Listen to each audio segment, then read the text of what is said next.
तुमची love story आम्हाला ऐकायला आवडेल. लव्ह स्टोरी म्हणजे काय, मी आधी काही संबंधच नव्हता. कारण का माझी बायको विद्या नाईक नावानी आहे. तर ती प्रोफेसर होती गोखले कॉलेज बोरिवली. आता ती तिथून रिटायर पण झाली. ती MA MPhil फर्स्ट क्लास आणि तुमची लव्ह स्टोरी तुमच्या मित्रांना माहिती होती? हो, सांगतो ना. ती आधी मला आमची इंटरव्ह्यू घ्यायची. म्हणजे ती कलाकुंज पुरवणी यायची पूर्वी लोकसत्ता. आणि ती गडकरी आणि माझी बायको विद्या हे दोघं मिळून ते करायचे. आणि तेव्हा तिने प्रति पटवर्धन, मी आमच्या सगळ्या इंटरव्ह्यू घ्यायची. ती इंटरव्ह्यू घेण्या इतपतच ते हे होतं. आणि नंतर जेव्हा आम्ही संगीत म्युनिसिपालिटी हे नाटक केलं दिलीप कोल्हटकरांनी, तर त्यामध्ये एक डान्स होता.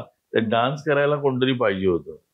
तर कोणीतरी, मी पण नाही सांगितलं, मला वाटतं सुलभा मंत्रींनी वगैरे सांगितलं असेल त्यावेळी. मग ती आली तिकडे परत डान्स करायला.